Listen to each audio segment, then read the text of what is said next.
एक राजा था। वह कर्मवादी था। वह कार्य करने पर विश्वास रखता था, भाग्य पर नहीं। उसे अपनी प्रजा के सुख दुख का पर्याप्त ध्यान रहता था। एक बार राजा अपने सिपाहियों सहित शिकार खेलने निकला। घने जंगल में पहुंचते ही अचानक एक शेर सामने आ गया। शेर को इस प्रकार अचानक सामने खड़ा पाकर राजा के सारे सिपाही भाग खड़े हुए। राजा अकेला रह गया। राजा ने शेर को अपनी तलवार से मार डाला। इसके बाद वह अपने महल के लिए लौट पड़ा। कुछ दूर जाने पर वह रास्ता भटक गया और एक गांव में जा पहुंचा। उस गांव में एक कुम्हार रहता था। राजा कुम्हार के घर पहुंचा। उस समय रात हो गई थी। कौन हो? कुम्हार ने पूछा। परदेसी, राजा ने कहा। कहाँ से आ रहे हो? अपने शहर से। इधर कैसे आए? शिकार खेलते हुए भटक कर इधर आ निकला। क्या चाहिए थे?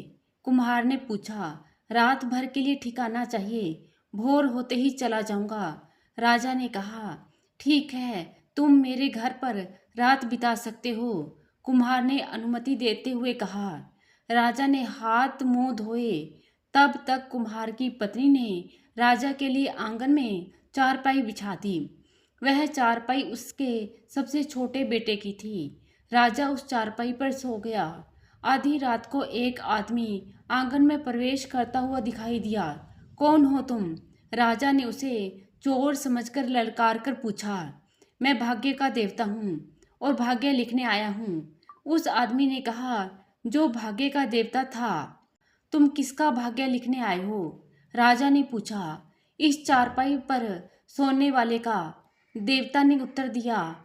इस पर तो मैं सोया हुआ हूँ, जबकि यह चारपाई इस घर के मालिक के सबसे छोटे बेटे की है। राजा ने कहा। तो मैं तुम दोनों का भाग्य लिखूंगा। देवता ने कहा। तुम क्या भाग्य लिखोगे? राजा ने पूछा। वही जो बड़े देवता ने कहा है। देवता ने बताया। बड़े देवता ने क्या बताया है? राजा ने पूछा। यही कि तुम्हारे हाथों इस घर का छोटा बेटा मारा जाएगा। देवता ने कहा। यह नहीं हो सकता। मैं भला अपने शरणदाता के बेटे को क्यों मारूंगा? ऐसा कभी नहीं हो सकता। राजा ने दृढ़ता पूर्वक बोला। ऐसा ही होगा। तुम दोनों के भाग्य में यही लिखा है। इतना कहकर देवता अदृश्य हो गया। राजा बहुत देर तक देवता की बातों पर विचार करता रहा। फिर उसने सोचा कि मैं इस कुम्हार के सबसे छोटे बेटे को उसी स्थिति में मारने को विवश हो सकता हूँ जब यह मेरे विरोधी राजा की सेना में भर्ती होकर मुझ पर आक्रमण करे। इसलिए अच्छा होगा कि मैं इसे अपने साथ अपने महल में ले जाऊं। यह मेरे साथ रहेगा तो मुझे इसे मारना नहीं पड़ेगा। भोर होते ही राजा ने कुम्हार को अपना असली परिचय दिया और उसके सबसे छोटे बेटे को अपने साथ ले जाने की इच्छा प्रकट की। कुम्हार राजा की इच्छा जानकर बहुत खुश हुआ। उसका सबसे छोटा बेटा यूं भी बहुत उद्दंड था और दिन भर शरारत करता रहता था। कुम्हार ने सोचा कि इस बहाने उसके सबसे छोटे बेटे का जीवन संवर जाएगा। कुम्हार के सबसे छोटे बेटे को अपने साथ लेकर राजा अपने महल में लौट आया। उसने कुम्हार के सबसे छोटे बेटे को अपने रानी वास में रानियों की सेवा में लगा दिया। एक दिन राजा अपनी सभा में बैठा मंत्रियों से विचार विमर्श कर रहा था कि उसी समय रानी वास से एक सेवक भागा भागा आया। महाराज, महाराज, रक्षा कीजिए। रानी वास में शेर घुस आया है। रानियों को बचाइए। सेवक ने पुकार लगाते हुए कहा।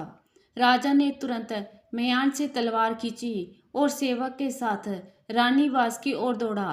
पीछे पीछे सभी मंत्री अपनी अपनी तलवारें लेकर दौड़े।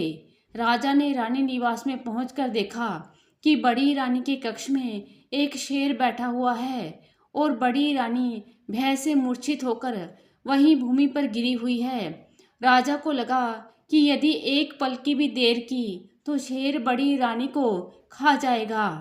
राजा लपका और उसने तलवार के वार से एक झटके में ही शेर का सिर उसके धड़ से अलग कर दिया। यह क्या? जैसे ही शेर का सिर धड़ से अलग हुआ, वैसे ही एक मनुष्य की चीख सुनाई दी और शेर की खाल से मनुष्य का शरीर निकल आया। यह देखकर राजा चकित रह गया। उसने सेवकों को आदेश दिया कि शेर का कटा हुआ सिर उठाकर देखो कि उसके सिर में किस मनुष्य का सिर है। सेवकों ने शेर का सिर उठाकर उसमें से मनुष्य का सिर निकालकर राजा को दिखाया। वह कुमार के सबसे छोटे बेटे का सिर था। राजा ने रानी निवास के अन्य सेवकों को बुलाया और उनसे पूछताछ की तो पता चला कि कुम्हार के सबसे छोटे बेटे को नई नई शरारतें सूझा करती थी। उसने शेर की खाल पहनकर रानियों को डराने की योजना बनाई थी। इसलिए वह शेर की खाल पहनकर रानीवास में घुस गया था और रानियों को डरा रहा था। बड़ी रानी ने उसे सचमुच का शेर समझकर शोर मचा दिया। तब तक एक सेवक भागकर राजा को बुला लाया था। यह सब जानकर राजा को भाग्य के देवता की बात याद आ गई, जिसने कहा था कि कुम्हार का सबसे छोटा बेटा तुम्हारे हाथों मारा जाएगा। यही हुआ भी। राजा ने अपनी मंत्रियों को सारी बात बताई और कहा कि कर्म तो बलवान होता ही है, लेकिन भाग्य का लेखा भी बलवान होता है।